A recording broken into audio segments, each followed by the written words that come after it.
MK రాము గారిని, రసమయ్య రాము గారిని స్టేజీపైకి వచ్చి ఈ సభని నిర్వహించవలసిగా కోరుచున్నాను. అదేవిధంగా ఇక్కడ ఏం చేసినటువంటి శ్రీ రాజగోపాల్ రెడ్డి గారిని కూడా వేదికపైకి ఆహ్వానిస్తున్నాను. గౌరవనీయులు పెద్దలు లోకం కృష్ణయ్య గారిని కూడా వేదిక మీదకి ఆహ్వానిస్తున్నాను. రాజగోపాల్ గారికి శాలువాతో సన్మాన కార్యక్రమం. అలాగే గౌరవనీయులు రాజనాల సత్య గారిని కూడా వేదిక మీదకి ఆహ్వానిస్తున్నాను.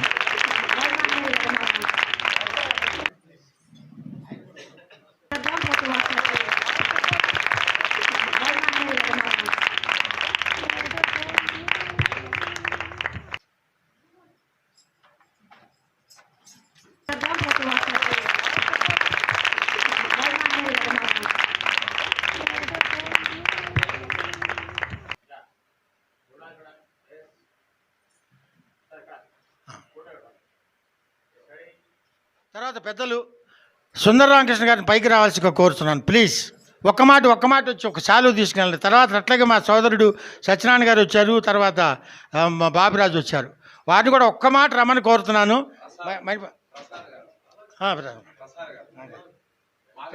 మాగండి ప్రసాద్ గారు.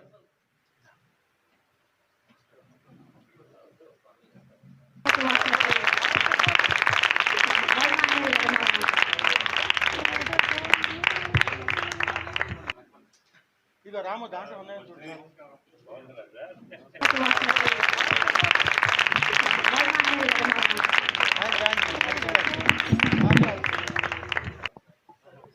చెప్పండి సార్. మణిపాల్ రెడ్డి గారు చాలా అద్భుతంగా తన ప్రదర్శన ఇచ్చారు. అయితే వల్లూరు శ్రీరావు గారు చాలా సీనియర్స్ని ఓకే ఆయన సీనియర్, బట్ ఈ మణిపాల్ రెడ్డి గారు కూడా మా మహర్షి వాల్మీకి సాంస్కృతిక సేవా సంస్థ తరఫున ప్రతి సంవత్సరం రాముగారు ఇందులో సీనియర్, ఆయన అందరినీ కళాకారులను సత్కరిస్తుంటారు. నేను కూడా వారిని చూసి వారి బాటలో మా సంస్థ తరఫున కొందరిని సత్కరించడం జరుగుతూ ఉంది. నెక్స్ట్ సత్కరించే కార్యక్రమంలో బహుశా ఉగాదికి పెట్టుకుంటామేమో, ఆయన్ని తప్పకుండా మా కార్యక్రమం తరఫున సత్కరిస్తాము. అట్లాగే వల్లూరు శ్రీరావు ఎటు మాకు ఆస్థాన విద్వాంసుడు, ఆయన్ని ప్రతి కార్యక్రమంలో మేము సత్కరించడం కానీ మా నేటివ్ ప్లేస్ కూడా ఆయన్ని తీసుకెళ్ళాం, కొలిమిగుండ్ల నంద్యాల జిల్లా. బట్ వీరు కూడా చాలా చక్కగా నటించారు. వారికి తప్పకుండా మా సంస్థ తరఫున ఒకసారి సన్మానించుకుంటాం. మరి ఈ నాటకాలుకి ఆదరణ తగ్గే టైంలో మళ్ళీ అంటే ఇప్పుడు ఏంటంటే మనకి ఈ ఆన్లైన్ ఉంది కాబట్టి చాలామందికి తెలుస్తూ ఉంది ఇప్పుడు ఆన్లైన్లో కార్యక్రమాలు జరుగుతున్నాయని. అందులో త్యాగరాజ గాన సభలో ఎప్పుడు ఏదో ప్రోగ్రామ్స్ ఉంటాయని ఎంతోమంది చూస్తూ ఉంటారు. అంటే ఇక్కడ లేకపోయినప్పటికీ కనీసం అంటే నేను అనుకోవడం ఒక 300-400 మంది వీక్షిస్తుంటారు. తర్వాత ఈ ప్రోగ్రామ్స్ రికార్డ్ చేసుకొని మనకు యూట్యూబ్లో అప్లోడ్ చేసుకునే ఫెసిలిటీ కూడా ఉంది. మనం ఏంటంటే ఎక్కడి నుంచో వచ్చి ఇక్కడ చూసి ఈ సభలు నిండుగా ఉండాలని కోరుకోక్కర్లేదు. ఇది ఒక స్టూడియో అని అనుకుంటే మనకి కార్యక్రమం సర్క్యులేట్ అవుతూ ఉంటుంది. అందువల్ల ఎవరు నిరుత్సాహపడకుండా జనం తక్కువ ఉన్నప్పటికీ కూడా లక్కీగా ఈ చాలా వసతితో కూడినటువంటి ఈ ప్రాంగణం ఏర్పాటు చేశారు కాబట్టి మనం దీన్ని యూజ్ చేసుకోవడము. తర్వాత ఏంటంటే యువతరం ఇప్పుడు నవీన తరంలో కూడా ఈ కళ అంతరించిపోకుండా యువకులు, మొన్న కూడా నేను చూశాను లాస్ట్ టైం, ఆయన ఎవరు అబ్బాయి మా అర్జునుడు కాదు అర్జునుడు రైటా మీరు దుర్యోధనుడు కదా, దుర్యోధనుడిగా చాలా బాగా మెప్పించాడు ఆయన. అంటే నాకేంటంటే యువతరం వస్తే బాగుంటుంది, కళ అంతరించిపోదు. లేకపోతే ఎవరు ఈ మధ్య రావటం లేదు, విలేజెస్లో కూడా తగ్గిపోతూ ఉంది. అటువంటిది మీరు మళ్ళీ ప్రాక్టీస్ చేయడం అన్నటువంటిది సంతోషం. అందరికీ మిమ్మల్ని కూడా ఆ లిస్టులో నేను పెట్టుకుంటాను. రాముగారు అయితే ఈ సీనియరు, వారి సంస్థలో మీకు ఒకసారి సన్మానం దీనికి వచ్చింది అని అంటే అది ఎందుకంటే ఆ సంస్థ చాలా పాత సంస్థ.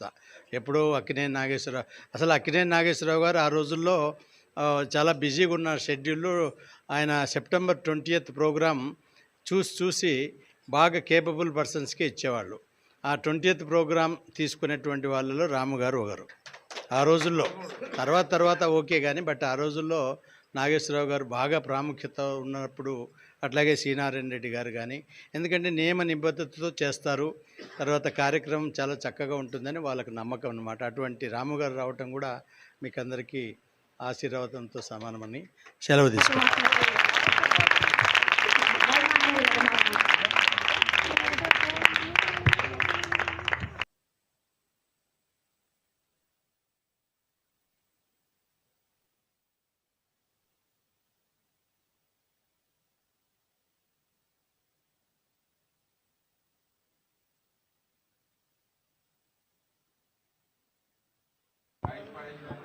అదేవిధంగా గౌరవనీయులు పెద్దలు రాము గారిని ఒక 2 మాటలు చెప్పవలసిందిగా.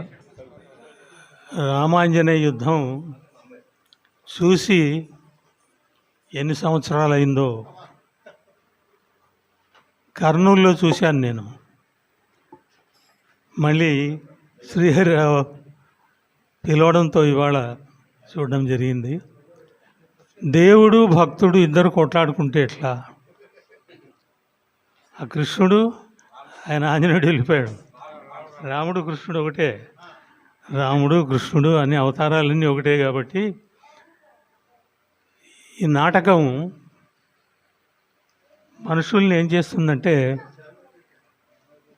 కర్తవ్యం మీద పురిగొల్పుతుంది. వీళ్ళు చూశారు కదా రాగాలు.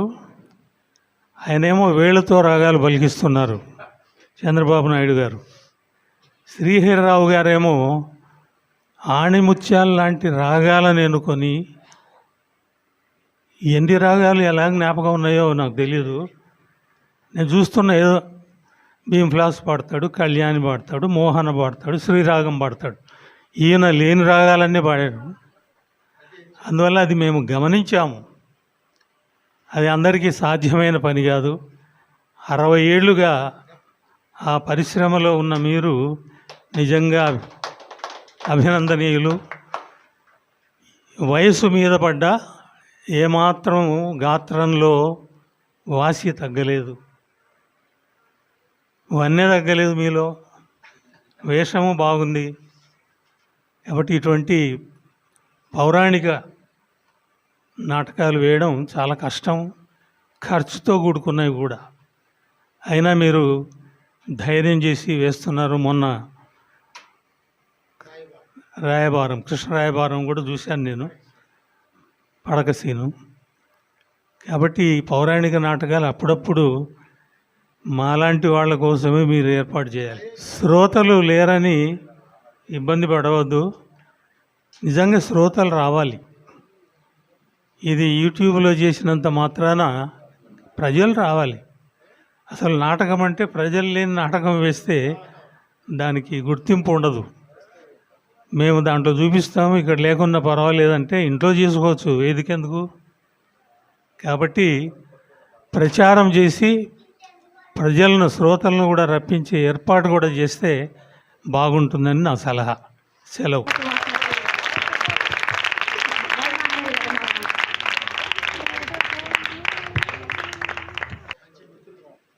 అందరికీ నమస్కారం అండి. పెద్దలు పూజ్యులు ఎంకే రాము గారు, నేను ఇప్పుడు చిన్నప్పుడు చూశాను ఆయన్ని. కల్చరల్ ఫీల్డ్లో చాలా ప్రఖ్యాతి పొందిన వ్యక్తి ఆయన. ఎంకే రాము గారు అంటేనే ఈజ్ ఏ బ్రాండ్. ఆయన పెద్దలు ఈ రోజున ఈ కార్యక్రమానికి రావటం మన అదృష్టం అది. అలాగే రాజగోపాల్ గారు, నేను 2-3 కార్యక్రమాల్లో చూశాను. రాజగోపాల్ గారు కళాకారులకి, ఈ కళా సంస్థలకి హితోధికంగా ఆయన వంతుగా ఆయన సహాయ సహకారాలు అందిస్తున్నారు. అలాగే పెద్దలు కృష్ణయ్య గారు, తర్వాత మా తోట సత్యనారాయణ గారు, మా తోటి కళాకారులు అందరికీ, మీ అందరికీ అభినందనలు. మొన్న అంత క్రితం కృష్ణ రాయబారం చూశాను నేను. కృష్ణ రాయబారంలో శ్రీహరిరావు గారు కృష్ణుడుగా. శ్రీహరిరావు గారి గురించి 2 ముక్కలు చెప్పాలి. 60 సంవత్సరాలంటే నేనేమనుకున్నానంటే ఆయనకి 60 సంవత్సరాలు అనుకున్నా. కాదంట, కళాకారుడుగా 60 సంవత్సరాలు ఆయన. So it's really great sir. We're feeling very proud of you also. కానీ 60 సంవత్సరాలు అంటే ఏజ్ ఇంకా ఎంత ఉంటుందో నాకు అర్థమైంది. 75. ఏమి దాచుకోకుండా చెప్పారండి ఆయన. 75 సంవత్సరాలు నాకని. 75 సంవత్సరాలు కూడా శృతి లయ అనేది ఎక్కడా తప్పకుండా మామూలు ప్రేక్షకుడికి, ప్రేక్షకుడికి కూడా అర్థమయ్యే రీతిలో చాలా బాగా పాడారు అని అనిపించుకున్నారు. అయితే రామ్జీ, నేను గుర్తుపట్టలేదు తమ్ముడిని. దుర్యోధనుడు క్యారెక్టరు చాలా అద్భుతంగా చేశాడు. ఇప్పుడు చూసి చెప్తే అర్థమైంది. చాలా బాగా పెర్ఫామ్ చేశావు నాన్న. God bless you, God bless you. తర్వాత నా మిత్రుడు, నా తమ్ముడు చౌదరి, డ్రామా అంటే చాలా చాలా అభిమానం అతనికి. ఎంతో దూరం నుంచి డ్రామా అని చెప్తే దూరాన్ని లెక్క చేయకుండా, కాలాన్ని లెక్క చేయకుండా, వ్యయాన్ని లెక్క చేయకుండా వచ్చి చేస్తారు. ఆయన చాలా బాగా చేశారు కృష్ణరాయబారం. అలాగే ఈరోజు కూడా రామాంజన యుద్ధం మణిపాల్ రెడ్డి గారు పెర్ఫార్మెన్స్ చూస్తే నాకు ఒకంత భయం వేసింది. ఎందుకంటే కళాకారులు దయచేసి ఒకటి గుర్తుపెట్టుకోండి, మన ఆరోగ్యం మనం అనేది ముఖ్యమండి. ముందు మన ఆరోగ్యం, మన తర్వాతే కళ. ఎందుకంటే మనమే లేనప్పుడు కళ ఏం చేస్తుంది. కాబట్టి ఆరోగ్యాన్ని దృష్టిలో పెట్టుకొని మనం ఎంతవరకు శృతిలో వెళ్ళగలం, ఎంతవరకు ఆలాపన చేయగలం, ఎంతవరకు మనం పట్టగలం అనేది తెలుసుకోండి. అంతేగాని లిమిట్ దయచేసి ఎక్సీడ్ అవటం వల్ల ఆరోగ్యానికి చాలా ఇబ్బంది అవుద్ది. కొంతమంది స్టేజ్ మీద కూడా పడిపోయిన కళాకారులు ఉన్నారు. అందుకని అది దృష్టిలో పెట్టుకుని చెప్తున్నాను. దయచేసి మన ఆరోగ్యం ముఖ్యం, తర్వాత కళ. అద్భుతంగా పెర్ఫామ్ చేశారు. అయితే ఇక్కడ చిన్న సూచన, అన్యథా భావించకండి. ఏంటంటే ఇప్పుడు సార్ చెప్పినట్టు ప్రతిదీ ఇంటర్నెట్లో వెళ్ళిపోతుందండి, యూట్యూబ్లో వెళ్ళిపోతుంది. ఇక్కడ చూసేది ఒక 50-60 మంది ఉండొచ్చు, కానీ బయటికి వెళ్ళేసరికి 50,000 వెళ్తుంది, 50 లక్షలు కూడా అవ్వచ్చు, చెప్పలేము. కాబట్టి నేను అనేది ఏంటంటే, కొంతమంది కామెంట్స్ పెడుతున్నారు ఏంటంటే, సార్ మీరు పెట్టారు కదా వీడియో, అది యాక్చువల్గా స్టేజ్ పెర్ఫార్మెన్సా లేకపోతే రిహార్సల్ అని అడుగుతున్నారు. కాబట్టి దయచేసి అన్యథా భావించకుండా కొద్దిగా అది ఆ ప్రేక్షకుడికి మనం ఆ కామెంట్కి అవకాశం ఇవ్వకుండా మనం ప్రదర్శన చేస్తే బాగుంటుందని నా సూచన. పెద్దలు దయచేసి, ఎందుకంటే మనకు ప్రేక్షకులే దేవుళ్ళు, లక్షలాది మంది చూస్తున్నారు. ఇక్కడ 50 మంది ఉన్నారు కదా, ఏముంది, అందరూ మనవాళ్ళు సరిపెట్టుకుంటాం, కానీ 50 లక్షల మంది సరిపెట్టుకోరు, ఉన్నట్టు మాట్లాడతారు. దయచేసి అది దృష్టిలో పెట్టుకోండి. నిజంగా అభినందనం మన శ్రీహర్రావు గారు, రియల్లీ గ్రేట్ అండి. I'm feeling very proud of you. ఈ వయసులో కూడా ఇలా అందరినీ గ్యాదర్ చేసి అద్భుతంగా పెర్ఫామ్ చేసి చాలా మంచి పేరు ప్రఖ్యాతులు తెచ్చుకున్నారు. ఇలాగే ఆరోగ్యాలతో 100 సంవత్సరాలు కూడా మీరు ఇలాగే యాక్ట్ చేయాలని, ఇలాగే పాటలు పద్యాలు పాడాలని, అద్భుతమైన పేరు అదేనండి పేరు తెచ్చుకోవాలని నేను కోరుకుంటున్నాను. Thank you sir. Thanks to one and all. నమస్తే. కృష్ణయ్య గారిని ఒక 2 మాటలు చెప్పవలసింది.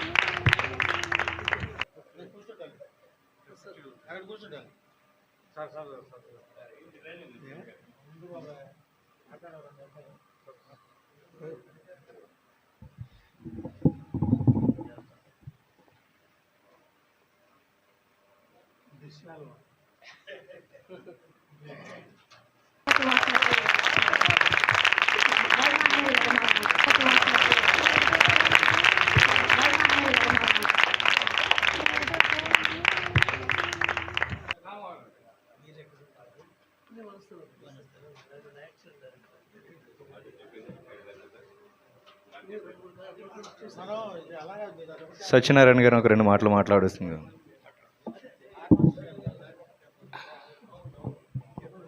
వేదిక మీద ఉన్న పెద్దలు, వేదిక ముందున్న ప్రేక్షకులు అందరికీ కళాంజలులు. వాస్తవానికి నాటకం అంటే ప్రేక్షకుడిని నమ్మించే విధంగా ఉండాల్సింది నాటకం. నటుడు అలా నటించాలి. అయితే ఈ దీంట్లో 2 రకాలు వచ్చినాయి, నటన ప్లస్ మ్యూజిక్, సంగీతం. ఇవాళ పద్యాలతోటి సంగీతం ఎక్కువ పాడేసి ప్రేక్షకుల్ని ఒక వర్గం వాళ్ళు బాగుంది అని అన్న, ఇంకా కొన్ని వర్గాల వాళ్ళు కొంచెం ఇబ్బంది పడటం ఈరోజు కూడా నేను ఇక్కడ చూడటం జరిగింది. ఈయన మా శ్రీహరి గారు 70 సంవత్సరాలు, 75, నాకంటే ఒక 2-3 నెలలు చిన్నవాడు కావచ్చు అని అనుకుంటున్నా. నాకంటే 2-3 మనం అంతకుముందు అనుకున్నాం. నేను గయోపాఖ్యానం పూర్తి నాటకం, నేను ఎప్పుడు కూడా సాధ్యమైనంత వరకు పూర్తి నాటకాలే ఆడతా. గయోపాఖ్యానం, రామాంజనేయుద్ధంలో యయాతిగా నాకు మంచి అభిరుచి అయిన పాత్ర, నేను బాగా చేస్తాను అని నమ్మకం నాది. ప్రేక్షకులు దాన్ని చెప్పాల్సింది ప్రేక్షకులు. కానీ అయితే అలాగే గయోపాఖ్యానంలో మాకు కృష్ణుడిగా ఆయన కొన్ని సందర్భాల్లో నటించారు ఆయన, నేను గైడ్ ఆడేవాడిని. అలా మేము పరిషత్తులు కూడా వెళ్ళడం జరిగింది. పోతే ఈ సంగీతంతో కూడినటువంటి దీనిలో, ఈ నాటకంలో ప్రేక్షకులకి ఎంతో కొంత రమ్యత చేకూర్చడానికే మా కళాకారులు అందరం ప్రయత్నం చేస్తాం. ఇది నటన ద్వారా కానీ లేదా పద్యం ద్వారా కానీ అయితే కొంతమంది పద్యం కోరితే కొంతమంది నటన కోరుతారు. వీటన్నిటిని సమపాళ్ళలో మా హార్మోనిస్టు నామా చంద్రబాబు నాయుడు గారు, అలాంటి వ్యక్తులు మంచి హార్మోనిస్ట్ ఆయన. అయితే అలాంటి వ్యక్తులు కావాల్సినంత వరకు సంగీతాన్ని, నటుడి గాత్రాన్ని, గాత్ర శుద్ధిని బట్టి ఆ నటుడిని రాణింపజేయాల్సిన బాధ్యత కేవలం ఈనాడు గురువులు ఎవరంటే హార్మోనిస్టులు మాత్రమే. మా చంద్రబాబు నాయుడు గారు అద్భుతమైన హార్మోనిస్టు. ఈ కళాకారుల్ని మంచి దారిలో పెట్టి మంచి రమ్యత చేకూర్చేలాగా చేయవలసిన బాధ్యత ఇవాళ మేము వృద్ధులం అయిపోయాము. నెక్స్ట్ ఇంకోటి చెప్పేది ఏంటంటే, ఆయనకి 75, నాకు 75, ఒక 2-3 నెలలు తేడాతోటి మేమంతా వృద్ధులం అయిపోయాం. ఏదైనా 6 నెలలు, 3 నెలలు, సంవత్సరం ఆడగలుగుతా మేము. ఇవాళ కావాల్సిన యూత్ ఇగో ఇలాంటి అబ్బాయిలు, దుర్యోధనుడు ఆయన, కృష్ణుడు ఆయన, ఏం సార్ అంతేనా? ఆ యూత్కే ఎక్కువ ప్రాధాన్యత ఇచ్చి మన భాషని, మన తెలుగు సాహిత్యాన్ని, మన హైందవ సంప్రదాయాలని కళ్ళకు కట్టినట్టుగా చూపించాల్సిన బాధ్యత ఇలా రేపటి భవిష్యత్తులో మన హిందువు గురించి ఇలాంటి యూత్కి మాత్రమే, ఇలాంటి యువకులకు మాత్రమే అవకాశం ఉంటుంది. వాళ్ళని మనం బాగా ప్రేరేపిద్దాం, వాళ్ళకి మంచి ఉత్సాహాన్ని కలిగిద్దాం. మంచి రాత్రి మా ఎర్రనాయుడు గారు నాటకం వేశారు. అయితే కొంచెం చిన్న లోపాలు ఉన్నాయి, కానీ ఆయన తపన గొప్పది. అలాగే ఈరోజు ఆంజనేయుడి పాత్ర 3 రోజులు ప్రాక్టీస్లో ఆడొద్దు, దాన్ని నేను ఒప్పుకోను. అసలు మీరు 3 రోజులు చేశారా, 3 నెలలు చేశారా, మాకు అక్కర్లేదు. ప్రేక్షకుడు కావాలా? అవన్నీ ప్రేక్షకుడికి అక్కర్లేదు కదా. ఏం సార్, మీకున్న తపన గొప్పది వాస్తవం. దానికి మేము శిరస్సు వంచి నమస్కారం చేస్తా.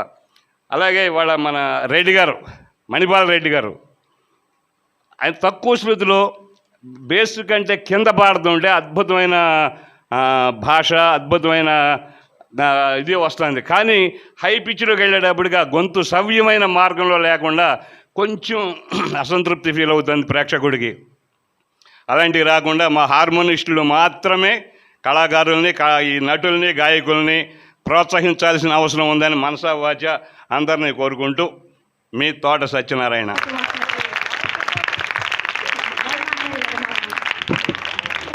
చాలా ధన్యవాదాలండి పెద్దలందరికీ కూడా. ఈ సభాముఖంగా ఒక 2 మాటలు. ఓం శ్రీ గురుభ్యో నమః. నన్ను ఈ కళారంగానికి పరిచయం చేసినటువంటి ముఖ్యంగా శ్రీ నామా చంద్రబాబు గురువు గారికి నా హృదయపూర్వక పాద నమస్కారాలు. ఇందులో చెప్పవలసిన విషయం ఏంటంటే అండి, గురువుగారు వల్లూరు శ్రీహరిరావు గారు, నేను ఆయన ఇంటర్వ్యూస్ టీవీలో కూడా చూడడం తప్ప లైవ్లో చూడలేదు. కాకపోతే నా అదృష్టం ఏంటంటే, ఎక్కడో రాజమండ్రి దగ్గర ద్రాక్షారామం అనేటువంటి మహాపుణ్యక్షేత్రంలో జన్మించినటువంటి నేను ఈ రోజునాడు ఈ హైదరాబాద్ వచ్చి ఈ రంగస్థలం మీద ఇంతటి నాటకాలను ఎటువంటి మహానుభావులతో, సీనియర్ ఆర్టిస్టులతో ఆడుతున్నానంటే దాని చలవ మా గురువుగారనే చెప్పుకోవాలి. ఇంకా ముఖ్య విషయం ఏంటంటే, ఈ సంగీత బాణి అనేది యాక్చువల్లీ నాకు కొంచెం భజన పరంగా, కొంచెం సంగీత పరంగా ఏదో కొంచెం కొద్దిగా గొప్ప అభిరుచి ఉండడం వల్ల అతని సంగీతం అనేది చాలా అద్భుతమైనటువంటిది. గురువుగారు శ్రీహరిరావు గారిది ఆ భోగి రాగంలో ఆలపించినటువంటి రాగం, పద్యం ఏదైతే ఉందో చాలా అద్భుతమైన గానంతో. ఇందాక గురువుగారు చెప్పారు మాలకోసం, మోహన, BM+, ఇవే మాకు తెలుసు, కానీ మీరేవో కొత్త రాగాలు పాడతారు అన్నారు. అందులో ఒక కొత్త రాగం అభోగి రాగం చాలా అద్భుతంగా ఆలపించారు. సో ఇటువంటి పెద్ద మహానుభావుల వద్ద వారితో నేను రంగస్థలాన్ని పంచుకోవడం అంటే చాలా గౌరవప్రదమైనది. అదేవిధంగా ఈ హైదరాబాద్లో ఎంతోమంది గొప్ప కళాకారులని నేను చూశాను. అంటే మా ఊరిలో ఒక సైదులు గారు కావచ్చు, మన కురుడి సత్యనారాయణ గారు కావచ్చు, షణ్ముఖ ఆంజనేయరాజు గారు కావచ్చు, సంపద లక్ష్మణరావు గారు, ఇటువంటి ఎంతోమంది గొప్ప వాళ్ళు నా చిన్నతనం నేను ఒక 10th క్లాస్ నుంచి చూస్తున్నాను. సో అదేవిధంగా ఇక్కడ మా ఊరిలో వాళ్ళని చూసినప్పుడు ఇక్కడ నేను లైవ్లో చూడలేదు. వాటితో సహోద్యాయులైనటువంటి శ్రీ వల్లూరు శ్రీహరిరావు గారిని ఇలాగా చూడడం కూడా నాకు ఎంతో ఆనందం. అయితే వారి పక్కన నటించడం నా పూర్వజన్మ సుకృతంగా భావిస్తున్నాను. సో వారి సంగీతానికి, వారి యొక్క ఘనపాటికి నా హృదయపూర్వకమైన నమస్కారాలు. అదేవిధంగా పెద్దలందరికీ కూడా నా పాద నమస్కారం.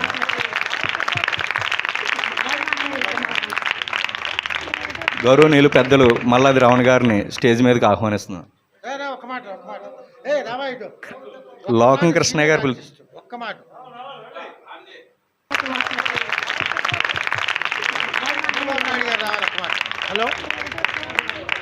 హలో